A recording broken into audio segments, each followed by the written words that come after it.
Olá, espero em poder encontrar todos na graça e na paz de Cristo. Vamos dar continuidade às nossas aulas aqui no livro de F. F. Bruce, Paulo, o Apóstolo da Graça, Sua Vida, Cartas e Teologia. Nós vamos hoje para a 14ª aula. Nas últimas aulas, nós tivemos aí um pouco da prática missionária, das viagens de Paulo. Isso me faz lembrar daquelas bíblias um pouco mais antigas que tinham os mapas, né? E aí ele tinha lá a primeira, segunda viagem missionária de Paulo. Então nós passamos por isso daí nas últimas aulas. Hoje a gente volta para a teologia de Paulo. A gente vai falar sobre um assunto que é o batismo e a ceia do Senhor no pensamento de Paulo. São temas que são estudados dentro de uma temática que é a doutrina da igreja. O aprendizado sobre a doutrina da igreja engloba o ensino de toda a sua escritura, mas clara e evidente no Novo Testamento, nos livros de Atos, escrito por Lucas, e principalmente pelos ensinos de Paulo. Dessa forma, o conceito de batismo e ceia do Senhor, eles talvez não sejam tão novidade para a maioria de nós, né?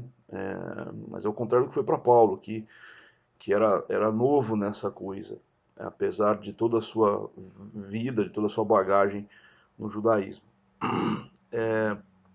Nós, cristãos, nós que já somos convertidos, batizados, vamos nos lembrar aí das nossas aulas de discipulado, quando estudamos sobre batismo e ceia, né? Paulo recebeu isso de instituições que estavam com Cristo antes dele, mas é inegável que ele entregou algo muito certo, muito algo líquido e certo, ou seja, algo muito real, muito comprovável, muito profundo às igrejas do seu campo missionário gentil. Apesar de que ele não escreveu repetidamente sobre, principalmente sobre o assunto da ceia, né? Mas que ele escreveu só em 1 Coríntios, mas ele deixou registrado algo muito profundo com relação ao batismo e a ceia. Sendo assim, utilizando-se do nosso livro, então, né, base de F. F. Bruce, eu quero ir um pouco além também e tirar da teologia de Paulo ensino sobre essas duas ordenanças. Importante salientar aqui ordenanças ou comandos deixados por Jesus. Para alguns essa aula poderá ser uma revisão, para outros terão algumas novidades, mas para todos nós é um convite à obediência ao nosso Senhor. Então vamos lá, vamos começar falando sobre o batismo. Talvez para nenhum de nós imaginar o ato do batismo é muito difícil. Seja aquilo que a gente conhece de outras, de uma religião, por exemplo, como o catolicismo, seja para as religiões reformadas, né, para nós evangélicos, o batismo não é algo muito difícil de imaginar. Facilmente vem à nossa cabeça a água e com ela o princípio básico de limpeza, de purificação. Se nós pegarmos a lei mosaica, seguidamente se verá a instrução, ou a instituição, na verdade, de banhos, né?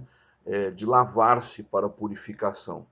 Essa prática de um ritual que simbolize limpeza, purificação, não era tão nova e não tão pouco restrita aos cristãos. Religiões como o judaísmo, o hinduísmo, o islamismo, o budismo, até o candomblé e a umbanda têm em sua prática alguma forma de batismo ou ato de purificação com água.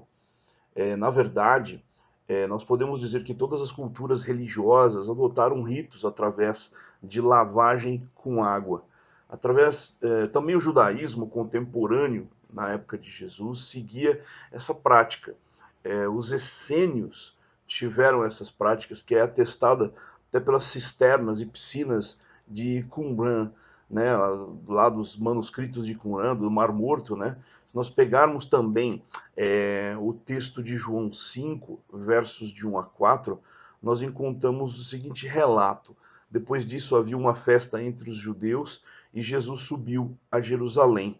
Ora, em Jerusalém há próximo à Porta das Ovelhas um tanque, chamado em hebreu Betesda, o qual tem 5 alpendres. E nestes jazia grande multidão de enfermos, cegos, mancos e ressecados, esperando o movimento da água.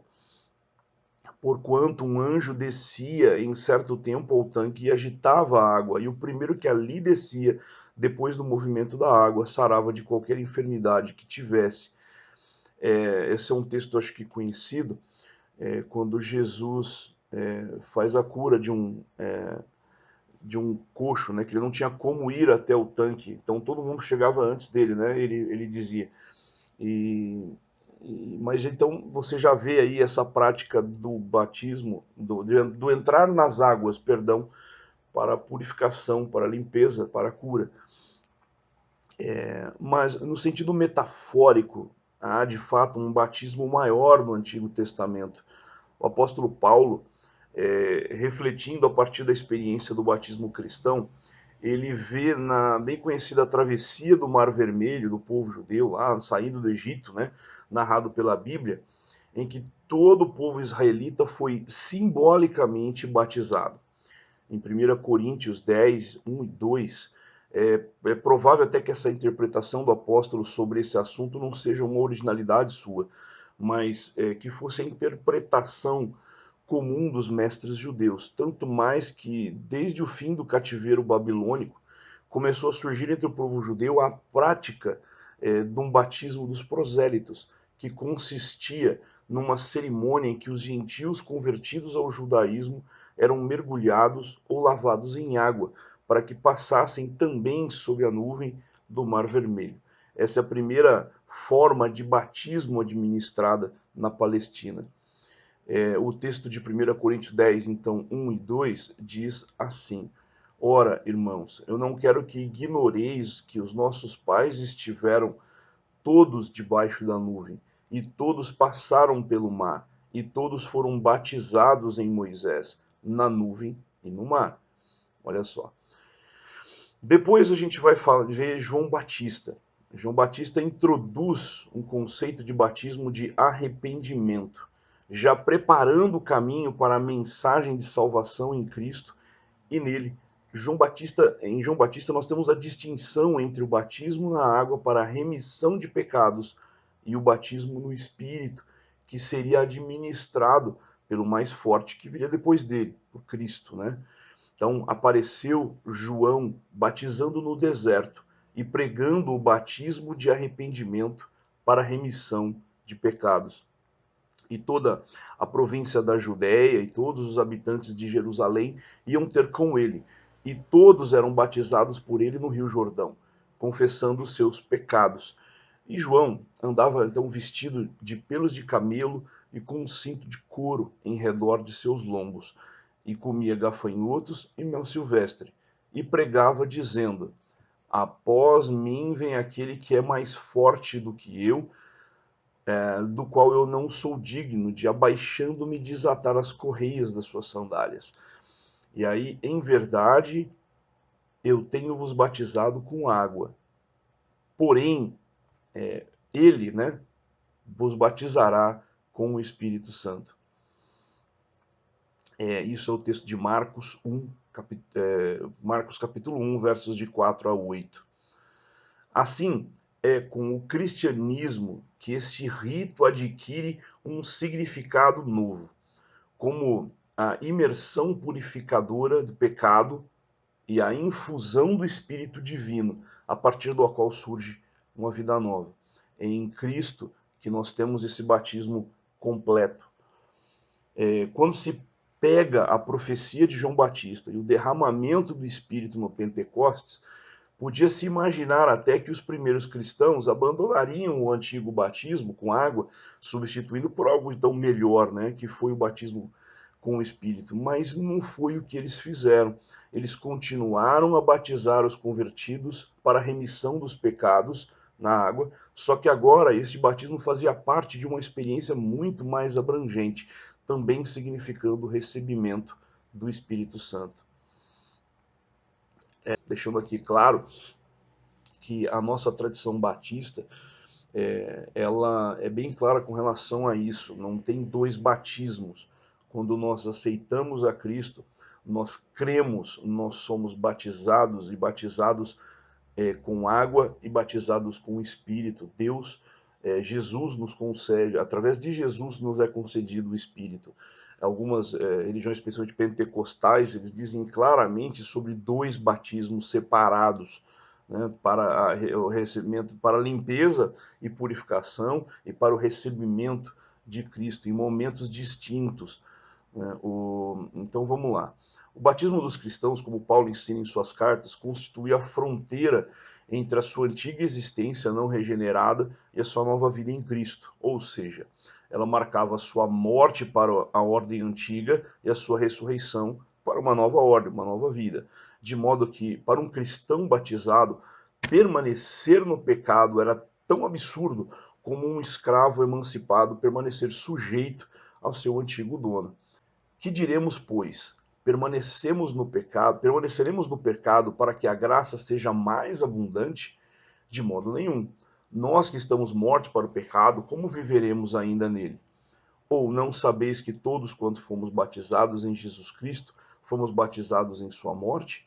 De sorte que fomos sepultados com ele pelo batismo na morte, para que como Cristo ressuscitou dos mortos, pela glória do Pai, assim andemos nós também em novidade de vida. Nós vamos ver aqui em Romanos 6, nos versos de 1 a 4, muito da teologia de Paulo com relação ao batismo. Portanto, quando Paulo, pela lógica do batismo, quer dizer que o poder do Espírito, que é fonte e base dessa vida nova, capacita o crente a sacudir a velha escravidão, mesmo que sua forma mude de uma para outra.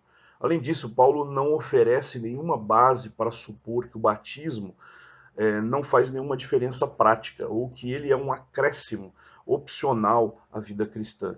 Mas ele vai muito mais, ele vai além disso.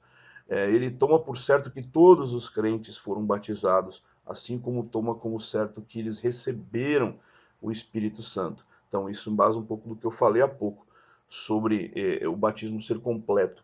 Quando nós cremos, somos não só lavados e purificados do nosso pecado, mas recebemos o Espírito Santo que nos capacita a viver essa nova vida sem a escravidão do pecado.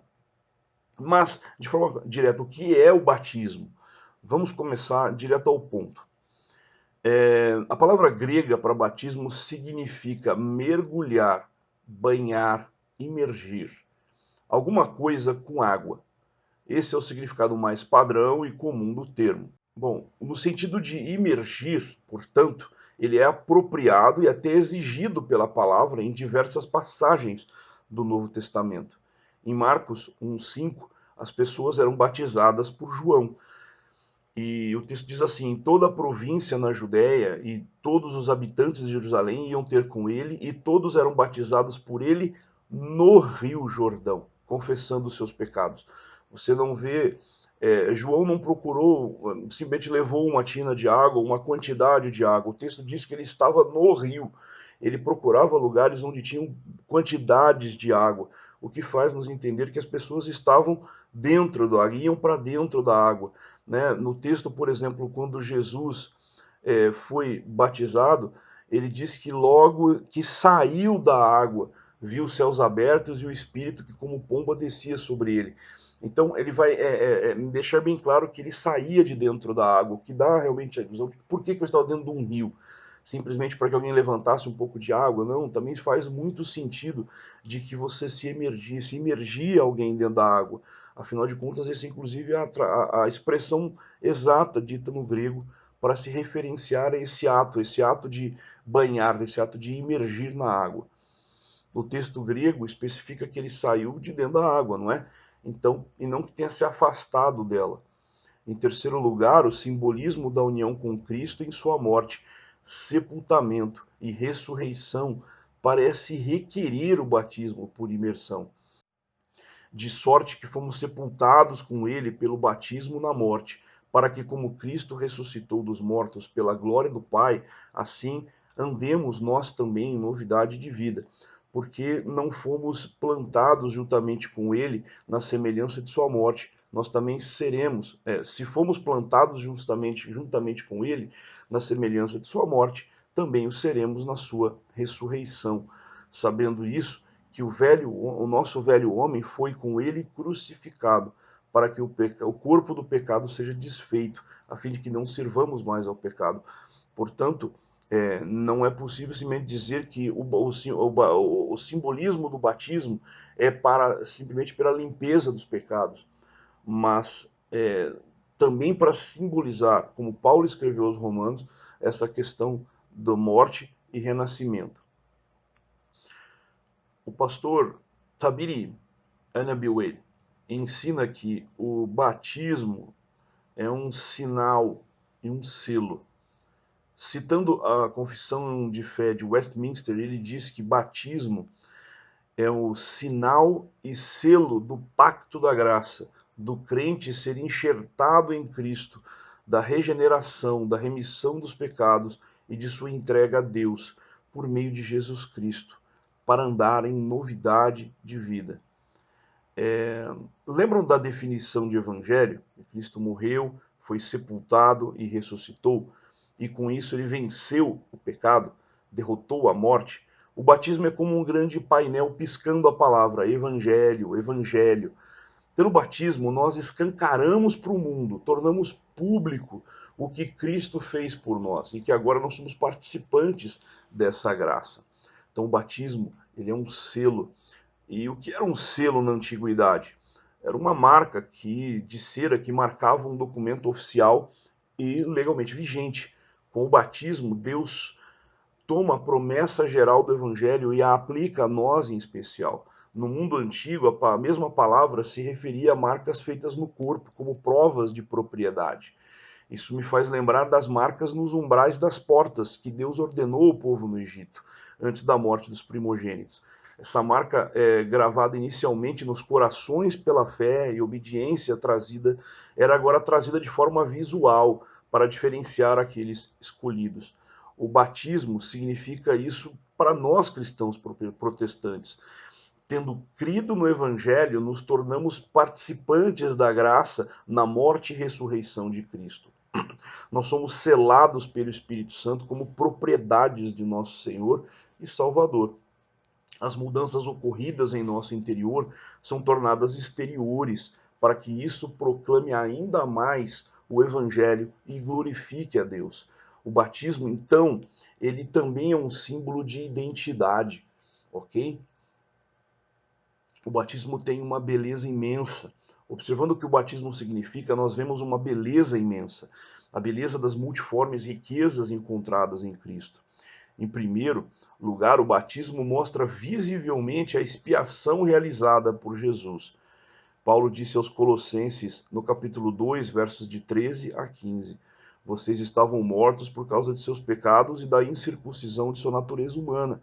Então Deus lhes deu vida com Cristo, pois perdoou todos os nossos pecados. Ele congelou o registro das acusações contra nós, removendo-o e pregando-o na cruz.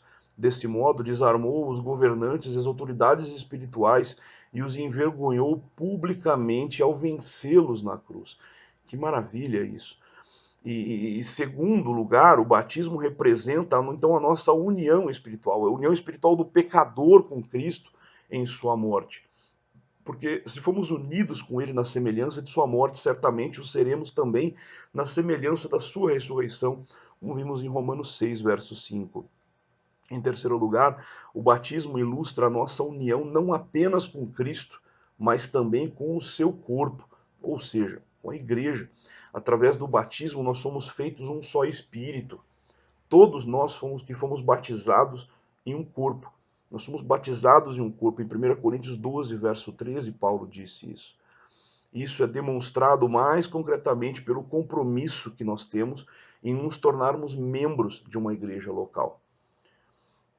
Por último, nós devemos entender que o batismo significa a nossa consagração a Deus. No batismo somos separados para a adoração e o serviço de Deus, ao Deus de nossa salvação. Nós somos marcados, nós somos destacados do mundo, selados como pertencentes a Deus. Que coisa incrível, maravilhosa isso. Em Cristo vocês foram circuncidados, mas não por uma operação física, e sim espiritual, na qual foi removido o domínio da sua natureza humana. No batismo vocês foram sepultados com Cristo, e com ele foram ressuscitados para a nova vida, por meio da fé no grande poder de Deus, que ressuscitou Cristo dos mortos. Esse é um texto que eu li de Colossenses 2, versos de 11 a 12. Com isso, claro que fica claro a enorme importância dessa ordenança deixada por Cristo, mas também que não é o batismo que nos salva é a nossa fé em Cristo. Mas é através desse ato, da obediência a esse ato simbólico que Cristo nos deixou, que visivelmente nós externamos o que aconteceu com o nosso interior, ou seja, a mudança que houve espiritual em nossa vida. Então, quem deve ser batizado? De acordo com Wayne Grudem, o padrão revelado em diversos lugares do Antigo e Novo Testamento, aliás, é que somente os que creem e que querem professar a fé é que devem ser batizados. Essa posição é frequentemente chamada batismo de crentes, visto sustentar que somente os que creram em Cristo, ou mais precisamente os que dão evidência razoável da sua fé em Cristo, devem ser batizados. Isso porque o batismo é símbolo do início da nova vida cristã.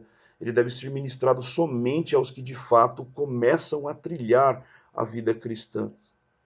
Vamos para a parte então final, que é a ceia do Senhor.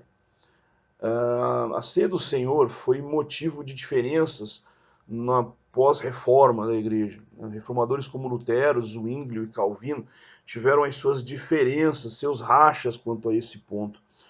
Há pouco eu citei a questão das marcas nos umbrais das portas que os hebreus escravos então no Egito tiveram que fazer por ordem de Deus, para que o anjo da morte identificasse onde ele não deveria entrar e levar o seu primogênito menino.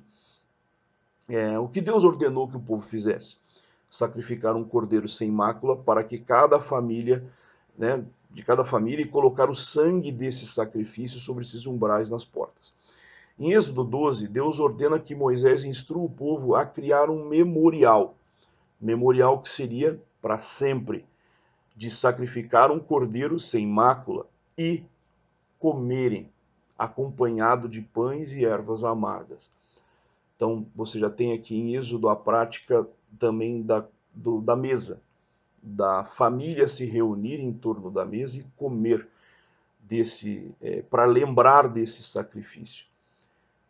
Cristo, na última ceia com seus discípulos, semelhantemente, institui então essa nova aliança, que seria inaugurada com o sacrifício desse cordeiro imaculado. Então, ele estabelece então um novo memorial, um memorial que devemos celebrar continuamente. Portanto, um comando de Cristo para os salvos em seu nome. Então, aonde o cálice significa do suco de uva, ou o vinho, ele significa o sangue de Cristo, e o pão, o corpo de Cristo, derramados, então, como sacrifício eterno e suficiente dali em diante pelos nossos pecados. Eu acho fantástico como Deus ele é didático em suas ordenanças e nos mostra como nós nunca, para que a gente nunca se esqueça dele e do que ele fez por nós. Paulo fez menos referências à ceia do Senhor na sua teologia do que o batismo. Como eu falei lá no início, Paulo falou sobre a ceia apenas em 1 Coríntios. Mesmo sendo poucas essas colocações dele, pelo que ele deixou escrito, mostram que como esse ritual, como o do batismo também, estavam integrados em seu pensamento ao conceito de comunidade, de crentes como corpo de Cristo. Em 1 Coríntios 11, 23, ele diz que recebeu do Senhor, ou seja, reforçando que toda a tradição cristã tem uma fonte no Senhor crucificado e exaltado. E é isso que valida o que ele estava ensinando ali. No verso 18, por exemplo, ele começa a falar de divisões no seio da igreja, afetando a comunhão deles. Esse é o motivo que ele está tratando com os coríntios nessa primeira carta. No verso 20 do capítulo 11, ele começa a usar a ceia como exemplo dessa divisão e das contendas que existiam dentro da igreja. Paulo, em 1 Coríntios, demonstra a relevância, a suma importância da ceia como demonstração da comunhão da igreja, como corpo de Cristo. Em 18/10/2003, eu e a Xiomara nos casamos. Foi uma cerimônia realizada em uma bonita manhã aqui próximo, em Joaquim Egídio, e foi uma manhã incrível. Ali nós firmamos nossos votos e marcamos o início da nossa vida conjugal. Cheia, e pela graça de Deus até aqui, de bênçãos e de muito amor. Semelhante a isso, foi o que se marcou em minha vida pessoal no dia 15/12/91, quando eu fui batizado na Igreja Batista de Vila Pires, lá em Santo André. Ali começava a minha caminhada na fé. Então, a minha ligação ao corpo de Cristo representado por nós, ali representado. Mas no meu casamento com a Silmara, assim como a minha caminhada com Cristo, precisam de tempos em tempos de renovações contínuas desses votos. É o que eu e Silmara sempre fazemos. Quando nós declaramos o amor que temos um pelo outro, ou até quando fazemos um jantar especial, quando viajamos para comemorar uma data de aniversário de casamento, nós continuamente estamos relembrando como tudo começou, né? Relembrar como os primeiros momentos, os primeiros dias da nossa vida conjugal e de onde originou o nosso amor. Então, e principalmente aonde ele está sustentado. Assim, a ceia do Senhor é para o crente uma constante renovação desses votos, desse memorial, lembrando sempre do sacrifício que Cristo fez por nós. Muito mais que um memorial, ele também nos relembra de coisas preciosas da história redentiva, e é muito mais do que um mero ritual, por isso a importância da ceia do Senhor. A ceia do Senhor como um jantar de cada noite que compartilho com a minha esposa, ou as ocasionais datas especiais que observamos juntos, oferece um meio contínuo de graça e comunhão entre o Senhor Jesus e a sua noiva, a igreja. O Evangelho de Mateus narra assim a ocasião em que Jesus instituiu essa ordenança. Enquanto comiam, Jesus tomou o pão e o abençoou. Em seguida, partiu em pedaços e deu aos seus discípulos, dizendo: tomem e comam, porque este é o meu corpo. Então tomou o cálice de vinho e agradeceu a Deus. Depois entregou aos seus discípulos e disse: cada um beba dele, porque este é o meu sangue, que confirma a aliança. Ele é derramado como sacrifício para perdoar os pecados de muitos. Prestem atenção ao que lhes digo: não voltarei a beber vinho até aquele dia em que com vocês beberei vinho novo no reino do meu Pai. Mateus 26, de 26-29. Então, o que significa a ceia do Senhor? Como o batismo, a ceia do Senhor é sinal de selo de graça de Deus, da graça de Deus. Ele também aponta ao Evangelho do nosso Senhor, com seu sacrifício e seu favor, a redenção pela fé em seu nome. Em primeiro lugar, ela nos remete à morte de Cristo. Quando participamos da ceia do Senhor, nós simbolizamos a morte de Cristo, porque as nossas ações delineiam um quadro de sua morte, da sua morte por nós. Quando o pão é partido, simboliza o partir do corpo de Cristo, e quando o conteúdo do cálice é derramado, simboliza o sangue de Cristo vertido por nós. Por isso, a participação da ceia do Senhor é também uma espécie de proclamação, assim como foi do batismo. A ceia também é uma espécie de proclamação e também um anúncio escatológico de Jesus, porque ele termina dizendo: porque cada vez que vocês comem desse pão e bebem desse cálice, Jesus disse, anunciam a morte do Senhor até que ele venha. A ceia do Senhor também simboliza a unidade dos crentes. E aqui esse ponto é crucial, porque nós, embora muitos, somos unicamente um pão, um só corpo, porque todos participamos de um único pão. 1 Coríntios 10, 17. Em Cristo somos feitos um só corpo. A comunhão é o símbolo importantíssimo da ceia do Senhor. Por isso ela só faz sentido quando nós estamos juntos. A ceia só faz sentido de ser realizada quando nós estamos juntos. Quando nossa comunhão demonstra essa unidade do corpo isso torna mais sério participar da ceia do Senhor. Eu quero mostrar duas imagens e fazer um comentário rápido sobre elas. Nessa primeira imagem, a igreja, como nós vemos, você deve se identificar, por isso que se você congrega minimamente, participa da ceia do Senhor mensalmente. Você está sentado no banco e vendo as fileiras à sua frente ou atrás de você, e o alinhamento lateral.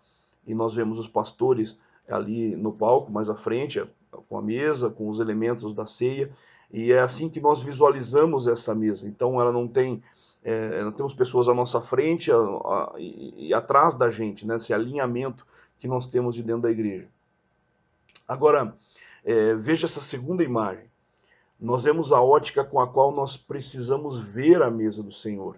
Isso nos traz lembranças da forma como nós, principalmente nós, ocidentais, nascidos e criados sob a influência judaico-cristã, crescemos, da família reunida em torno da mesa.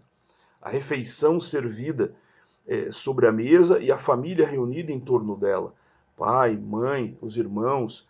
Quando a gente tem celebrações especiais que vêm as tias, os tios, os primos, né? E toda aquela, principalmente eu que sou de uma família italiana que se reunia com aquele monte de gente, então nós temos em volta da mesa essa comunhão, esse compartilhar de um mesmo sangue, de um mesmo, né?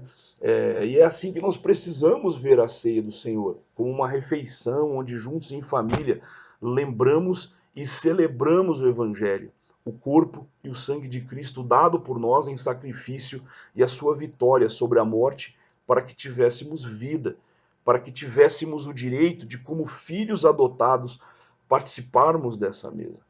Assim eu falo com amor. E eu sugiro, por favor, estuda um pouquinho de doutrina batista, a nossa doutrina. Não sacralize aquilo que Cristo não fez.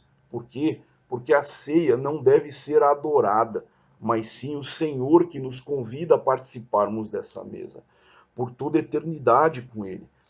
Não estou eu diminuindo a importância da ceia. Nós batistas não diminuímos a sua importância quando não colocamos o valor místico nessa refeição, o valor místico da presença ali de Cristo nos elementos, mas de acordo com as Escrituras, nós tomamos parte como família, em comunhão para esse memorial ordenado por Jesus. É uma refeição que nós devemos, sempre que nos reunirmos, fazermos. Por tradição e até por uma questão logística e prática, nós não fazemos isso todos os domingos ou todos os cultos que nós realizamos. Quem deve participar da ceia do Senhor, de acordo com o texto de 1 Coríntios 11, de 27 a 29, ele nos indica assim, que somente os que creem em Cristo, os que sabem discernir o corpo de Cristo, o versículo 29 é essencial nisso, os que realizam um autoexame necessário para avaliar a sua condição e sua conduta em todos os nossos relacionamentos dentro do corpo de Cristo. Olha aqui mais uma vez mencionando a relevância e a importância desse bom relacionamento, de estarmos unidos ao corpo de Cristo. Concluindo, acima de tudo, que tenhamos como Paulo teve, o perfeito e claro entendimento de que batismo e ceia do Senhor foram ordenanças que confirmam nossa fé, nos ligam ao corpo de Cristo, nos fazem constantemente lembrar do sacrifício de Cristo na cruz, que nos trouxe salvação. Que Deus continue abençoando a vida de cada um de vocês. Obrigado pela atenção e interesse nesse período. Nós teremos mais algumas aulas nas próximas semanas, agora em dezembro, e daremos uma parada, tá? Um grande abraço, Deus abençoe a todos.